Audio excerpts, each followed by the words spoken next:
Graça e paz, nosso Senhor Jesus Cristo. Estamos aqui reunidos para estudarmos a lição 10 da IBD, que nos fala sobre o tema a resistência às heresias. E eu pesquisando a respeito sobre heresias, eu achei a seguinte definição de heresias. Heresia: interpretação, doutrina ou sistema teológico rejeitado como falso pela Igreja. Sintetizando, heresia seria um desvio doutrinário. Eu queria colocar aqui porque há uma coisa entre erro teológico e heresia.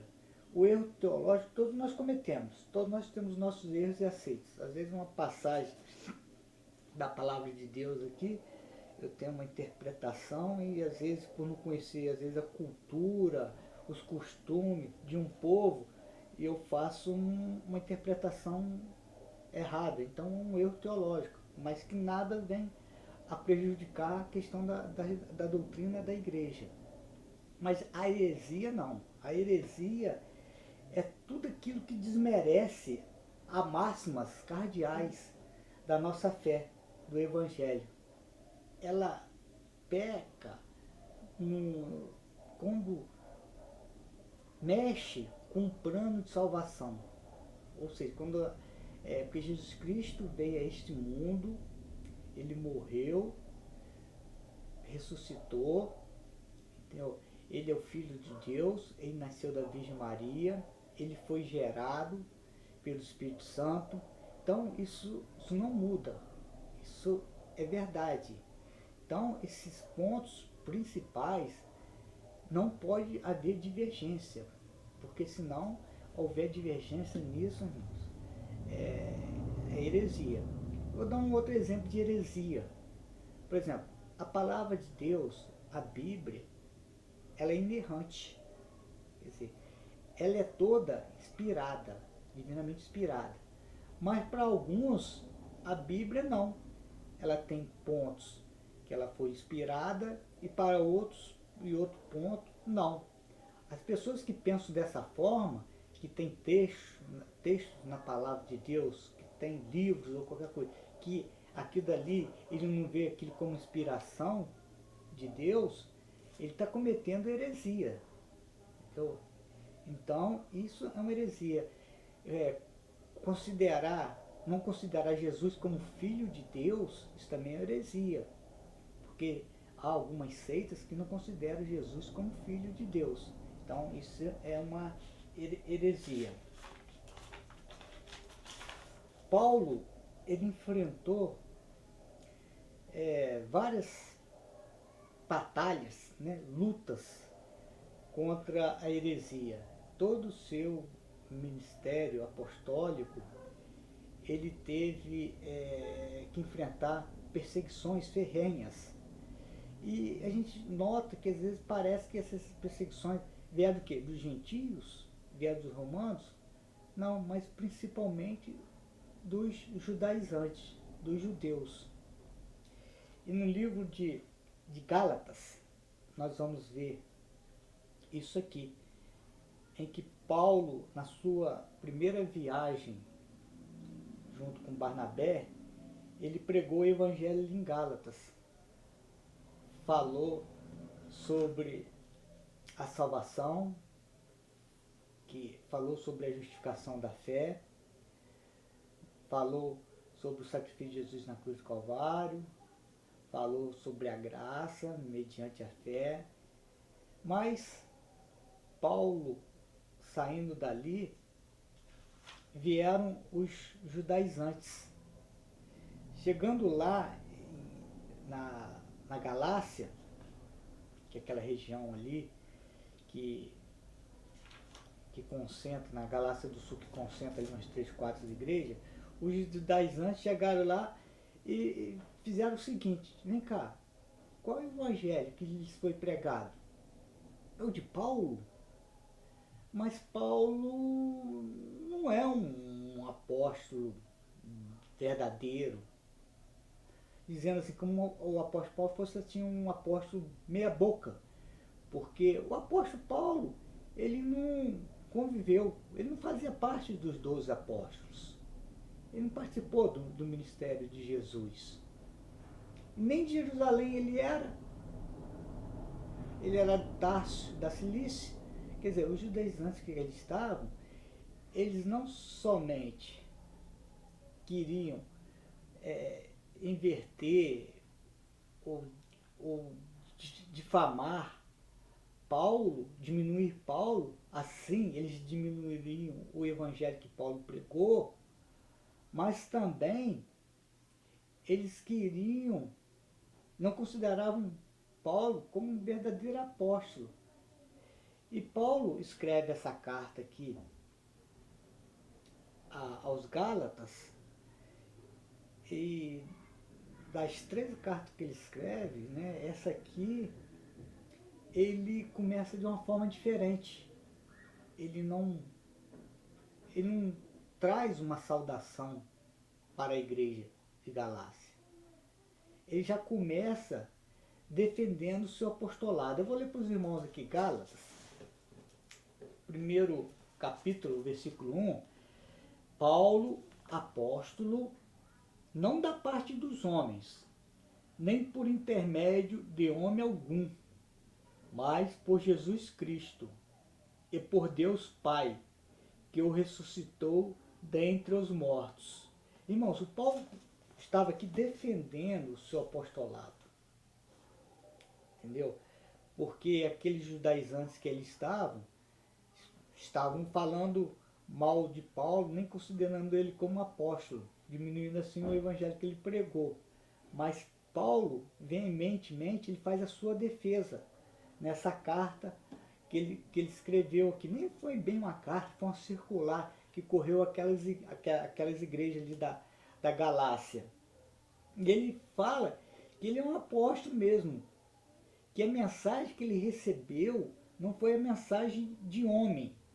A mensagem que ele recebeu, a revelação, foi do próprio Jesus Cristo. Que ele teve essa revelação ali em Damasco. Logo após ali em Damasco, ele foi e ficou 3 anos ali na Arábia. E ali na Arábia ele foi instruído pelo Espírito Santo. Porque nem Jerusalém, depois ele, acho que desses 3 anos, ele foi para Jerusalém, mas ali ficou apenas umas 2 semanas. E ele teve com Pedro e Tiago só, então pegou algumas informações, mas toda a orientação que ele teve, né, toda a instrução, toda a iluminação para ser um apóstolo, veio diretamente do nosso Senhor Jesus Cristo.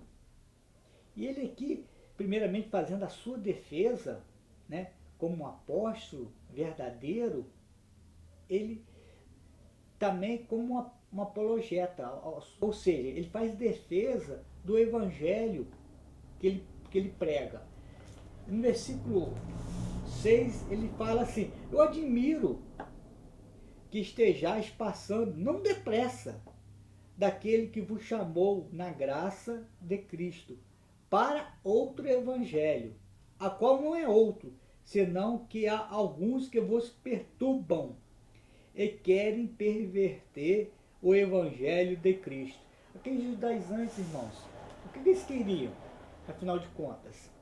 Eles diziam que o evangelho que Paulo pregava estava incompleto, precisava de mais alguma coisa, que a salvação que Paulo pregou através do nosso Senhor Jesus Cristo, sacrifício dele na cruz do Calvário, dependia ou estava condicionado às leis, a guarda do sábado, a circuncisão, as dietas religiosas. Aí sim estaria completo. Porque senão, somente justificação pela fé, não dá. Tem que ter as leis morais, né, de Moisés. Assim, os judaizantes estavam pervertendo o evangelho que Paulo pregou lá. Estavam pregando outro evangelho, que não o evangelho verdadeiro. E Paulo combateu ardorosamente esses judaizantes com essas suas heresias que vinham tirar como que a suficiência de Cristo, o sacrifício de Cristo na cruz. Queriam que os Gálatas seguissem as leis para assim estar completo. Mas eu pergunto, irmãos, essa questão das leis, a gente parando um pouquinho para pensar. A lei é ruim? Não, a lei não é ruim. A lei é boa, a lei é justa, a lei é santa, mas a questão que a gente não consegue cumprir a lei. Por quê? Porque nós não temos poder para cumprir a lei. Né? Nós somos feito de barro, o ser humano é feito de barro, não tem essa capacidade de poder de cumprir a lei, sempre vai pecar. E assim sendo, estaremos sempre escravos da lei. Nunca conseguiremos, conseguiremos cumprir a lei. Mas a salvação, graças a Deus, é pela justificação, pela fé.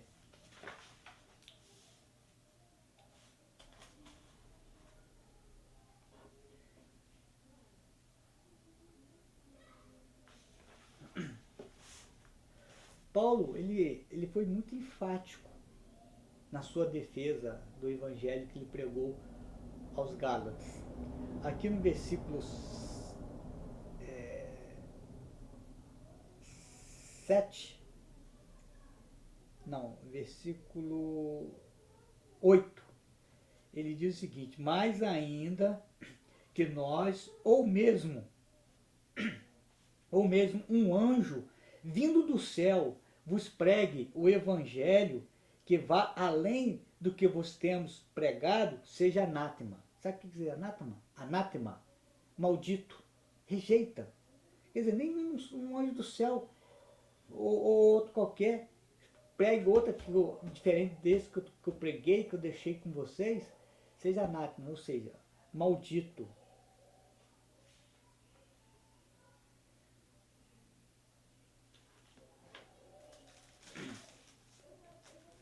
No capítulo 3, versículo 1, o apóstolo Paulo, ele fala assim: ó Gálatas insensatos, quem vos fascinou a vós outros, ante cujos olhos foi Jesus Cristo exposto como crucificado? Quero apenas saber isto de vós: recebeste o Espírito pelas obras da lei ou pela pregação da fé? Né? O Paulo chama os gálatas de insensatos, porque tão apressadamente, né, ele ficou tão admirado, porque eles largaram o evangelho, estavam abandonando, debandando do evangelho que Paulo pregou, né, o verdadeiro evangelho, para esse evangelho mentiroso, esse evangelho herético que esses judaizantes ali estavam pregando. E Paulo chamou os gálatas: vocês são insensatos, né? Quero saber que você recebeste o Espírito Santo pela obra de Deus ou pela pregação da fé?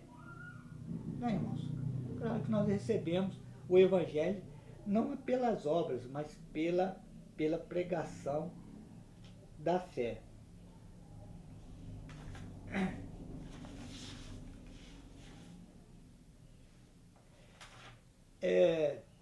Na revista, o autor ele fala sobre o gnosticismo, um movimento esotérico. Né? E eu não vou ler aqui ele todo, mas só uma parte aqui interessante sobre os gnósticos, que fala o seguinte, que entre suas muitas heresias negavam a corporeidade de Cristo, sua morte na cruz, sua ressurreição, bem como a nossa, ensinava a salvação por um conhecimento secreto. Opondo-se a isto, Paulo afirma que o verdadeiro mistério, o verdadeiro conhecimento estão em Cristo. O gnosticismo, eles tinham o seguinte pensamento: a matéria é ruim, o espírito é bom.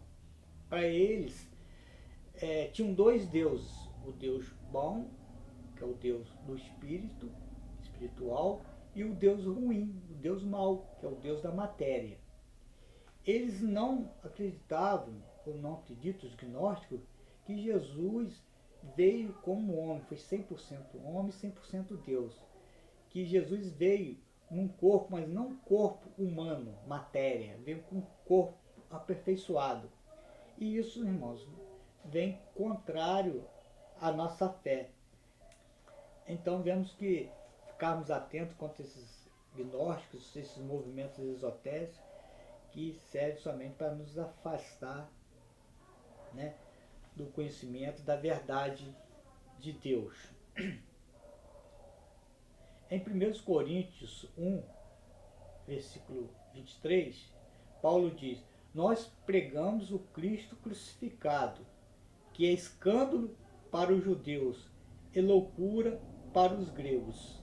Realmente, para os gregos, que tinham muita questão da sabedoria, né, do conhecimento, para eles não encaixavam esse Cristo, né, o Filho de Deus, vindo em forma humana, se humilhando e morrendo na cruz.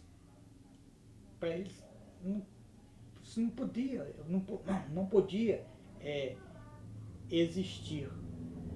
Mas Paulo falou, enquanto isso é loucura, escândalo para os judeus, loucura para os gregos, para nós é o Cristo crucificado, a qual nós aceitamos. Era difícil para eles acreditar, assim como para muitos outros hoje.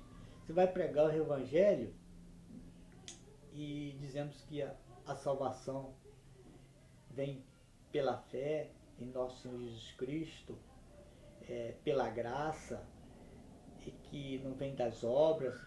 Há pessoas que, poxa, mas é tão fácil assim?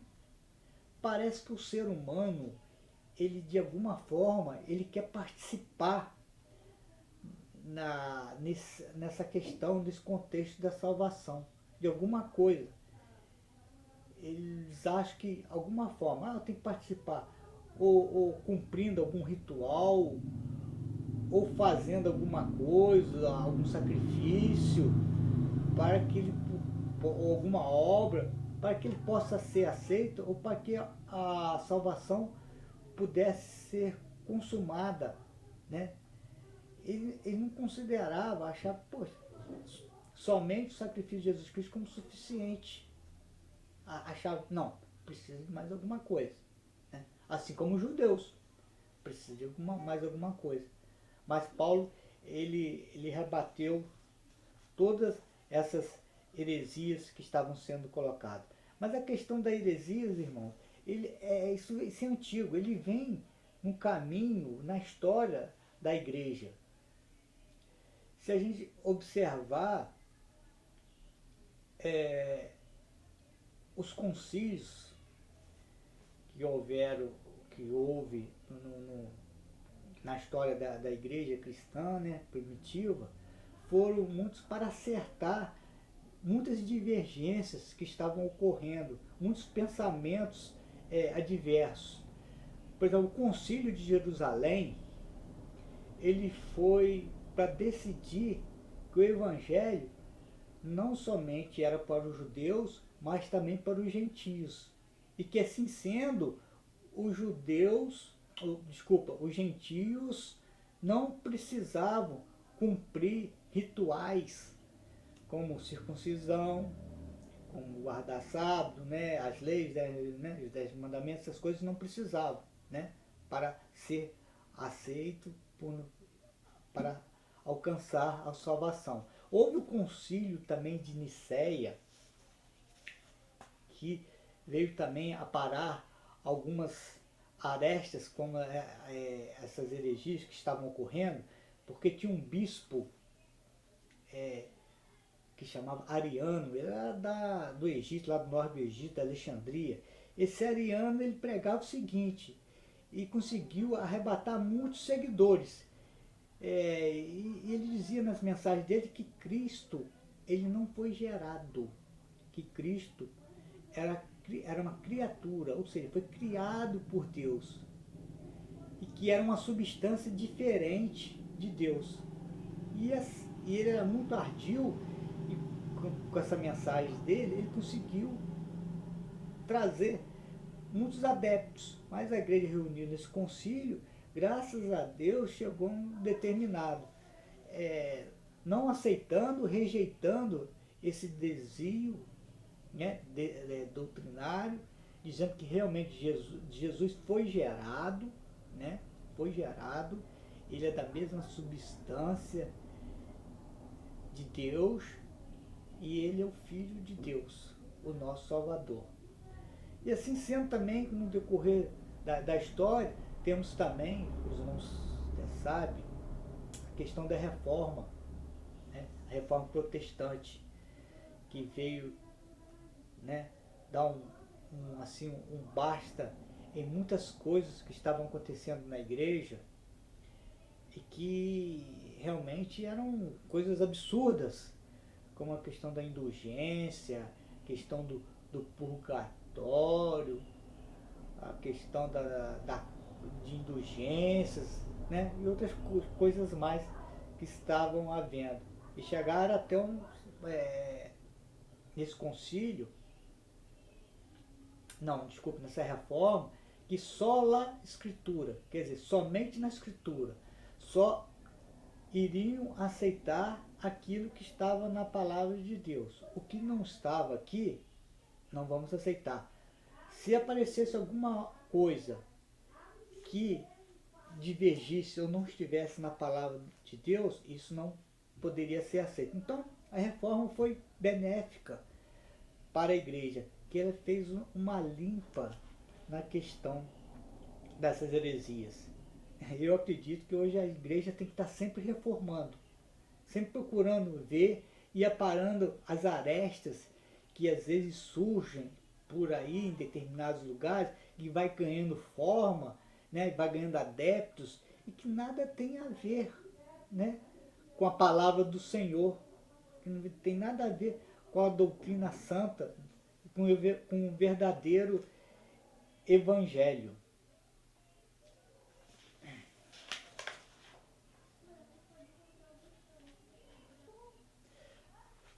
Aqui o autor da lição, falando sobre heresias, vou ler para os irmãos. As heresias atuais mostram um Cristo insuficiente. A pessoa é salva por ele, mas fica presa de demônios, de maldição de palavras, de maldição hereditária.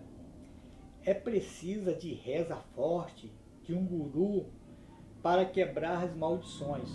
Que tristeza! Um Cristo fraco e demônios fortes. Cristo salva as pessoas, entra em sua vida, mas não consegue transformá-la e livrá-la do maligno.